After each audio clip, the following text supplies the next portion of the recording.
কেমন আছেন এটা বললে আপনি কিভাবে বলবেন? আমি একটু আপনার টোন শুনতে চাই যে নোয়াখালী ভাষায় কথা বললে কেমন হয় সেটা। এরিও বাইসা আনে কেন আছেন? এটা কিভাবে শিখেছেন? এটাও কি মানে কোনো বন্ধু মঞ্চের সাথে কাজ করতে করতে তারপর শেখা? আসলে কারণ আপনি তো নোয়াখালীর মানুষ না। না, আমি নোয়াখালীর মানুষ না। হ্যাঁ। আর আমার জন্ম কুমিল্লাতে, কিন্তু আমি কখনোই কুমিল্লাতে আমার থাকা হয়নি। আব্বার চাকরি সূত্রে বিভিন্ন জায়গায় আমি ঘুরে বেড়েছি। বিশেষ করে আমার খুলনা ডিভিশনে সবচেয়ে বেশি আমার কৈশোর কেটেছে। আমি বাগেরহাট, মাগুরা, যশোর।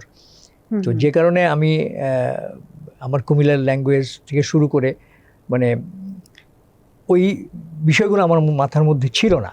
কিন্তু প্রত্যেকটা অঞ্চলের যে ভাষার যে মাধুর্য, প্রত্যেকটা অঞ্চলের যে ভাষার যে আলাদা আলাদা বৈশিষ্ট্য, এটা কিন্তু আমাকে অনেক বেশি অ্যাট্রাক্ট করতো। কারণ যশোরে যখন আমি পড়াশোনা করেছি, মাগুরাতে গিয়েছি, এক এক অঞ্চলের ডায়ালেক্ট কিন্তু এক এক রকম। তো আমার কাছে ওই মানে ভাষার প্রতি এক ধরনের ভালো লাগা, ভালোবাসা বা দুর্বলতা যেটাই বলো, সেটা আমার সবসময় কাজ করতো এবং আমি চেষ্টা করতাম ওই ল্যাঙ্গুয়েজগুলোকে প্র্যাকটিস করার জন্য।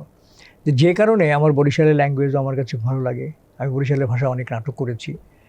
সিরাজগঞ্জের যে ডায়ালেক্ট, সেই ডায়ালেক্টও আমি অনেক নাটক করেছি।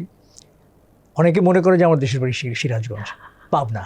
হ্যাঁ, কারণ ওই নাটকে বৃন্দাবন দাসের অনেক নাটকে আমি অভিনয় করেছি। তার নাটক ম্যাক্সিমামই তো ওই পাবনা ল্যাঙ্গুয়েজে। তো ভাষার প্রতি যেহেতু আমার এক ধরনের ভালো লাগা, ভালোবাসা প্রথম থেকেই ছিল, আমি সবসময় প্র্যাকটিস করতাম। যে অঞ্চলে যেতাম শুটিং করতে বা নাটকের মঞ্চায়ন করতে, আমি সেই অঞ্চলের মানুষের সঙ্গে তাদের ভাষায় কথা বলে তাদের কাছ থেকে সে ভাষা যে তাদের যে ডায়ালেক্টগুলো, সেই ডায়ালেক্টগুলো নেওয়ার চেষ্টা করতাম এবং প্র্যাকটিস করতাম। সেই কারণেই হয়তো হয়েছে।